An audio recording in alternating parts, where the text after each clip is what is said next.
అండి తెలుగు గార్డెన్కి స్వాగతం. Indoor plants ఈజీగా గ్రో చేసుకోవచ్చండి.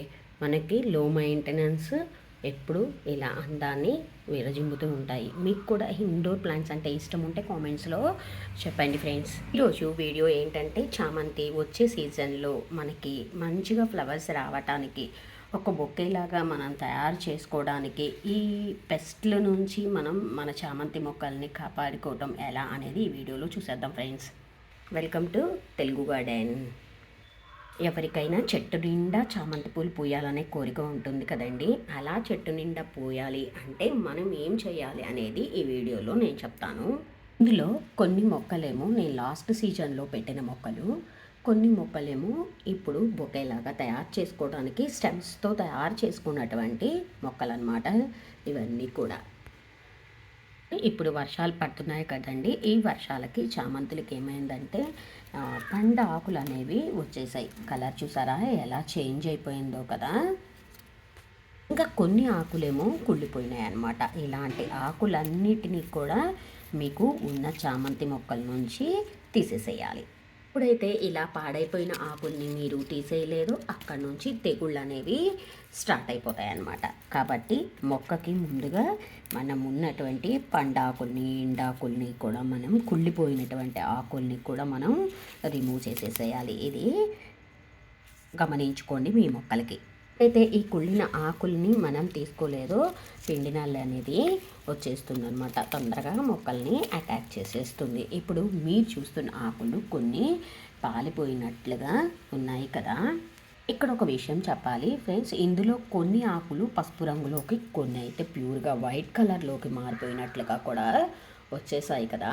ఇది ఎందుకు అయిందంటే వర్షాలు ఎక్కువగా పడినా, ఇంకా ఎండ అనేది కూడా ఎక్కువగా ఉన్నా కానీ ఆకులు అనేవి ఇలా కలరు మారిపోవడం అనేది జరుగుతుంది. ఇక్కడ ఇంకొక విషయం చెప్పాలనుకుంటున్నాను. మనం పోషకాలు కూడా సరిగా ఇవ్వలేదనుకోండి, వాటి వల్ల కూడా మొక్కలు ఇలా పాలిపోయినట్లుగా కూడా అయిపోతాయి. మనం ఏమి తప్పు చేశాము, మనం ఏది లోపం జరిగింది, వాటరింగ్ ఎక్కువైనా ఇలా జరుగుతుంది, లేకపోతే ఎండ ఎక్కువైందా, లేకపోతే పోషకాల లోపం జరిగిందా అనేది తెలుసుకుని వాటిని కనుక మనం ఇచ్చేసామంటే మళ్ళీ మొక్క మామూలు దశకి వచ్చేస్తుంది. నర్సరీస్లో కనుక మొగ్గలతో కొనుక్కున్న మొక్కలు ఉంటే కనుక ఖచ్చితంగా వాటిని ప్రూనింగ్ చేసేయండి. ఇప్పుడు మొగ్గలు అనేవి అస్సలు విచ్చవు అనమాట. మొగ్గలు విచ్చడానికి ఇది సీజన్ అయితే కాదండి మనకి. కాబట్టి మొక్కలని మీరు అలాగే ఉంచి విచ్చుతాయి అని అనుకుంటే కనుక ఆ మొక్కలు విచ్చవు, కానీ మొక్కలు మాత్రం చనిపోయే ప్రమాదం ఉంది. కాబట్టి మీరు ఆ మొగ్గలని కూడా రిమూవ్ చేసేసి కొమ్మల్ని ప్రూనింగ్ చేస్తే కనుక అవి నెక్స్ట్ మళ్ళీ చిగుర్లు వేసి మనకి పూలు అనేవి వచ్చేస్తాయి. నర్సరీ నుంచి పూలున్న మొక్కని కనుక మీరు తెచ్చుకుంటే కనుక కంపల్సరీ అవి ప్రూనింగ్ చేసేస్తే కనుక చిగుర్లు వచ్చి మళ్ళీ పూలు అనేవి వస్తాయి. కానీ వాటిని అలాగే ఉంచేశారంటే పూలు అనేవి రావు. మళ్ళీ చెప్తున్నాను, మీరు మొక్కని లాస్ అవుతారు.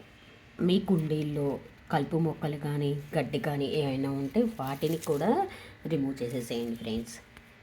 వీటికి వచ్చే డిసీజులు అండి, పిండి నల్లి. మనం ఎంత స్ప్రేలు చేసినా, ఎంత బాగా చూసినా సరే ఎక్కడో ఒక్కడ ఈ పిండి నల్లి అనేది ఉంటుంది.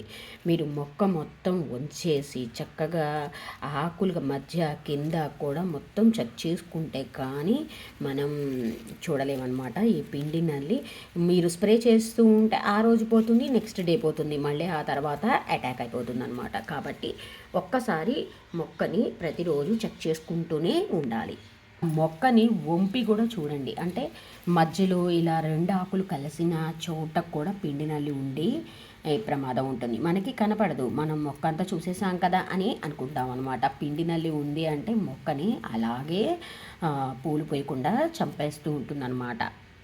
ఇంతలా చెప్తున్నాను అంటే ఎప్పుడైతే మొక్కకి పెస్ట్ అటాక్ అయినో మొక్క ఆకులంతా కూడా ముడుచుకుపోతాయి. మొక్క ఆకులు ముడుచుకుపోయాయి అంటే మొక్కలో పెరుగుదల అనేది ఉండదన్నమాట. మొక్కలో పెరుగుదల ఉండకపోతే మనకి సరిగా ఫ్లవరింగ్ అనేది రాదు. నేను చూపించే మొక్క చూసారా ఎంత గుబురుగా ఉందో. ఎప్పటికప్పుడు కట్ చేసుకుంటూ ఎప్పటికప్పుడు మనం ఫెర్టిలైజర్స్ ఇస్తూ పెస్టిసైడ్స్ ఇస్తూ ఉంటేనే మొక్క ఎలా గుబురుగా అనేది పెరుగుతుంది. ఒకే కుండీలో చూడండి ఎంత గుబురుగా ఉందో మొక్క. మీరు బొకేలాగా ఒక మొక్కని చేయాలి అనుకుంటే కనుక కింద ఉన్నటువంటి ఆకులన్నిటినీ కూడా రిమూవ్ చేసేయండి. ఇలా ఈ ఆకులన్నిటినీ కూడా తీసేయాలన్నమాట. అంటే ఒక లెవెల్ వరకు మొక్కకి ఏమీ ఆకులు ఉండకూడదు. ఇంతవరకు కూడా తీసేసేయాలి మనం ఆకుల్ని. దీనికి కూడా అంతే. ఇది మొత్తం ఒకే మొక్క అండి నాకు. ఇలా కింద ఉన్న ఆకులన్నిటినీ కూడా తీసేసేయండి. ఈ పై వరకు ఆకుల్ని తీసేయకండి, కొంత హైట్ వరకునే ఆకుల్ని తీసేసుకోండి. ఆకులన్నీ తీసేశాక పైన కొన ఉంటుంది కదా, ఇది అంటే ఈ స్టార్టింగ్ అనమాట, దీన్ని కొంచెంగా ఇలా కట్ చేసేసేయండి. ఇలా కట్ చేస్తే కనుక ఇక్కడ మల్టిపుల్ బ్రాంచెస్ వచ్చి అది ఒక చిన్న బొకేలాగా తయారవుతుంది అనమాట.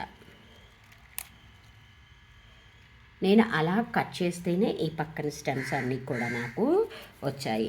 మీరు కూడా అలాగే ఈ కొమ్మలకు ఉన్నటువంటి ఈ చిన్న చిన్న బ్రాంచెస్ని ఇలా కట్ చేసేయండి. ఇలా కట్ చేస్తే మీకు ఆ మొక్క చక్కగా గుబురుగా అనేది వచ్చేస్తుంది.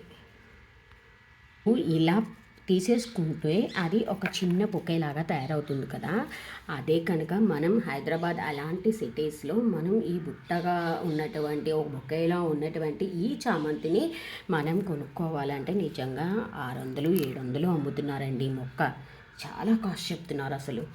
నేను చూశాను కదా, చాలా ఫ్లవర్స్ ఉంటాయి, చాలా కాస్ట్ చెప్తున్నారు. కానీ మనం ఇంట్లో తయారు చేసుకుంటే చాలా చక్కగా ప్రిపేర్ చేసుకోవచ్చు. మనం కూడా బొకేలాగా ప్రిపేర్ చేసుకోవచ్చు అన్నమాట.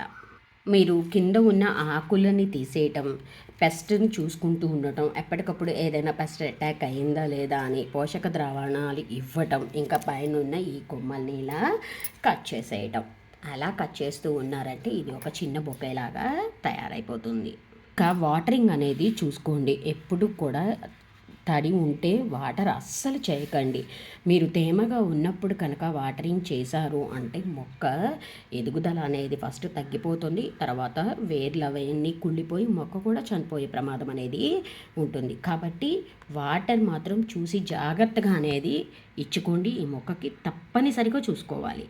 ఇంతకు ముందు ఒక వీడియోలో చెప్పాను, మనం బొకేలాగా ఎలా చేసుకోవాలి చామంతి మొక్కని, కొమ్మల్ని ఎలా నాటుకోవాలి, నాటుకున్న కొమ్మలకి ఎలా రూట్స్ వచ్చాయి, లీవ్స్తో కూడా పెట్టి నేను చూపించాను. మీకు కావాలి అంటే మన తెలుగు ఛానల్ లోపలికి వెళ్ళి ఒకసారి ఆ వీడియోని కూడా సెర్చ్ చేసి చూడండి. ఇక్కడ వర్షాలకి చూసారా ఈ కొమ్మ అనేది ఎలా ఎండిపోయిందో, కుళ్ళిపోయిందనమాట. వాటర్కి ఎక్కువ వర్షం పడటం వల్ల నాకు ఈ కొమ్మ అనేది పూర్తిగా ఎండిపోయి కుళ్ళిపోయినట్లు అయిపోయింది. చూసారా, జీవం అనేదే లేదు ఈ కొమ్మలో. కానీ ఇలా కొమ్మ పాడైపోయినది ఉంటే కనుక నేను ఇంతవరకు తీసేస్తున్నాను అనమాట. చూసారా, అసలు కొమ్మలో కూడా ఏమీ లేదు, పచ్చి అనేదే లేదు చూడండి. అందుకని ఇంతవరకు కూడా మనం దీన్ని కట్ చేసేద్దాం. చూసారా, కొమ్మ మొక్క లోపలికంటా కూడా పచ్చి లేదు, మొత్తం అంతా కూడా కుళ్ళిపోతూ వచ్చేసింది. ఇంకా కొమ్మ ఎండు తెగులు కూడా వచ్చేస్తుంది. ఇలా వచ్చింది అంటే కనుక మీరు ఆ కొమ్మని అంతవరకు కట్ చేసేసుకొని ఫంగిసైడ్ ఏదో ఒకటి వేసేసేయండి. మీరు ఆ ఎండిపోయిన కొమ్మని మాత్రం కట్ చేస్తే చాలు, దాని పక్క నుంచి వేరు మొక్కలు అనేవి వాటంతటా అవే వచ్చేస్తాయి. మొక్క అంతా ఎండిపోయింది కదా అని ఆ మొక్క పీకేకండి. పీకేస్తే కనుక అసలు మొక్క రాదు. కానీ మీరు వదిలేస్తే అక్కడ నుంచి ఇలా వేరు మొక్కలు అనేవి వచ్చేస్తాయి. ఇంకా ఫంగిసైడ్ అనేది 15 డేస్కి ఒక్కసారి తప్పనిసరిగా అనేది చామంతి మొక్కకి ఇవ్వాలండి. మీరు 15 రోజులకు ఒక్కసారి మొక్క మొదట్లో ఇవ్వటం, మొక్క పైన స్ప్రే అనేది చేయటం మర్చిపోవద్దు. అది ఏ ఫంగిసైడ్ అయినా సరే. మీకు ఫంగిసైడ్ లేదు, పసుపు, సినమన్ పౌడర్ ఇవన్నీ కూడా ఫంగిసైడ్ లాగానే మనకి పనిచేస్తాయి. కానీ ఫంగిసైడ్ అయితే మాత్రం చాలా బాగా పనిచేస్తుంది ఈ చామంతి మొక్కలకి. మొక్కలన్నీ కూడా పాడైపోయాయి. రేపు సీజన్కి చామంతి పూలు బాగా పూయాలి అంటే మనం వాటికి బలమైన ఫుడ్ అనేది ఇవ్వాలి. పోషక ద్రావణాలే కాదు, మంచి ఎరువుని కూడా మొక్కలకి ఇవ్వాలి. ఇది కౌ మెన్యూర్ అండి. కౌ మెన్యూరు, ఫంగిసైడు, కొత్త మట్టి అనమాట. కొత్త మట్టి లేదనుకోండి, మీరు పాత మట్టి అయినా కలిపేసేయండి. నా దగ్గర ఉంది కాబట్టి ఈ కౌ మెన్యూరు, కొత్త మట్టి, ఫంగిసైడుని నేను కలిపేసాను. దగ్గర ట్రైకోడర్మా విరిడి ఉంటే అది కూడా కలపచ్చండి. అది కూడా కలిపి వేయండి. నా దగ్గర అది లేదు కాబట్టి నేను ఫంగిసైడ్ని మాత్రమే ఇందులో కలిపేస్తున్నాను అనమాట. ఇంకొకసారి చెప్తున్నాను, కౌ మెన్యూరు, ఫంగిసైడు, కొత్త మట్టిని నేను దీంట్లో యాడ్ చేశాను అనమాట. ఈ మూడింటిని కలిపి ఇప్పుడు చామంతి మొక్కలకి ఇచ్చేస్తున్నాను. ఈ ట్రైకోడర్మా విరిడి అనేది మంచి బ్యాక్టీరియా, అంటే రూట్స్కి మంచి బలాన్ని ఇవ్వటమే కాకుండా వేర్లు బాగా అభివృద్ధి చెందటానికి కూడా ఇది చాలా బాగా ఉపయోగపడుతుంది. బ్యాడ్గా ఉండేటువంటి క్రిములన్నిటినీ చంపేయడమే కాకుండా మంచి వాటిని కూడా ఇది ఎక్కువగా పెంచేస్తుంది. ఒక డబ్బా తీసుకున్నానండి, ఇన్షు డబ్బా లాంటిది. ఆ డబ్బాలో సగం వరకు నేను పసుపుల ఎరువు తీసుకున్నాను, మిగతా సగం మట్టికేమో కొత్త మట్టి తీసుకున్నాను. ఒక 2-3 స్పూన్లు అనమాట ట్రైకోడర్మా విరిడి ఉంటే అది వేసేసాను. మీ దగ్గర ఫంగిసైడ్ ఉంటే ఫంగిసైడ్ అయినా కూడా వేసేసేయచ్చు. ఇది ఇవ్వటమే కాదండి, మీరు ఇది ఇచ్చాక పోషక ద్రావణాలని కూడా మీరు ఇస్తూ ఉండాలి. మీరు liquid fertilizers, banana peel fertilizer కానీ, తర్వాత ఆలు పీల్ ఫెర్టిలైజర్ కానీ ఏదైనా సరే మీరు ఇస్తూ ఉండండి. ఇది మనం ఇచ్చాము కదా అని ఫెర్టిలైజర్స్ మిగతావి మానేయక్కర్లేదన్నమాట. ప్రతి మొక్కకి కూడా నేను కొంచెం కొంచెం ఇచ్చేస్తున్నాను. మట్టిలో మళ్ళీ దాన్ని కలిపేస్తున్నాను అనమాట. బొగ్గులు కూడా వేసానండి. ఏమిటో అనుకునేరు, నేను ప్రతి మొక్కలో కూడా బొగ్గుల్ని యాడ్ చేస్తాను. ఆ బొగ్గులు యాడ్ చేయడం వల్ల మొక్కలకి కొంచెం బలం వస్తుంది.